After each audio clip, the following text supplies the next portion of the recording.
Free ফায়ারে lakh royal থেকে gold royal bundle কেন remove করা হলো? অনেকেই কিন্তু এই প্রশ্ন করতেছেন।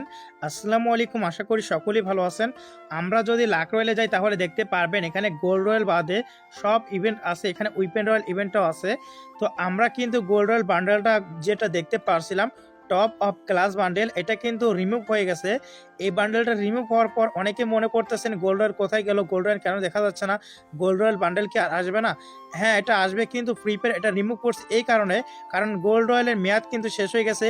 আর ফ্রি ফায়ার কিন্তু নিজেও বুঝতে পারতেছে না এখন কোন বান্ডেলটা দিবে, যার কারণে রিমুভ হওয়ার সাথে সাথে কিন্তু ফ্রি ফায়ার বান্ডেলটা দেয়নি।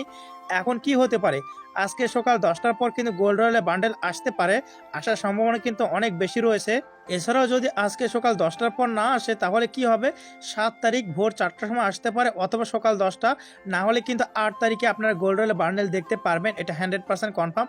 দেখা যাক, এখন শুধু সময়ের অপেক্ষা, কারণ ফ্রি ফায়ার কিন্তু এখনও গোল্ড রয়্যাল বান্ডেল কনফার্ম করেনি পরবর্তী সময় কোন গোল্ড রয়্যাল বান্ডেলটা তারা দিবে। এখানে যে 3টা বান্ডেল দেখতে পারতেছেন, হলিডে ভাইব বান্ডেল, তারপর হচ্ছে আরবান অ্যাডভেঞ্চার বান্ডেল, এছাড়া কিন্তু এটারই মে ভার্সন। তো এই 3টা বান্ডেলের ভিতর যে কোনো একটা আসার সম্ভাবনা সবচেয়ে বেশি রয়েছে। তো দেখা যাক ফ্রি ফায়ার কোন বান্ডেলটা দেয়, অথবা ফ্রি ফায়ার আরেকটা কাজ করতে পারে, গোল্ড রয়্যাল কিন্তু আগের বান্ডেলটাই দিয়ে শুধু সময়টা একটু বাড়িয়ে দিতে পারে, এরকম করার কিন্তু ফ্রি ফায়ারের অনেক বেশি অভ্যাস রয়েছে। তো ফ্রি ফায়ার কিন্তু এটাও করতে পারে, দেখা যাক ফ্রি ফায়ার কোনটা করে। যেহেতু সামনে 21 মে আপডেট, ফ্রি ফায়ার আবার আগের বান্ডেলটার মেয়াদ বাড়িয়েও দিতে পারে 21 মে পর্যন্ত, দেখা যাক। তো কোনটা করলে সবচেয়ে বেশি ভালো হবে, আপনার কি মনে হয় সেটা অবশ্যই কমেন্টে জানাবেন। ফ্রি ফায়ার কি টাইম বাড়ালে ভালো হবে নাকি নতুন গোল্ডেন বান্ডেল দিলে ভালো হবে? সকলেই সুস্থ থাকুন, ভালো থাকুন, দেখা হচ্ছে পরবর্তী কোনো ভিডিওতে। আল্লাহ হাফেজ।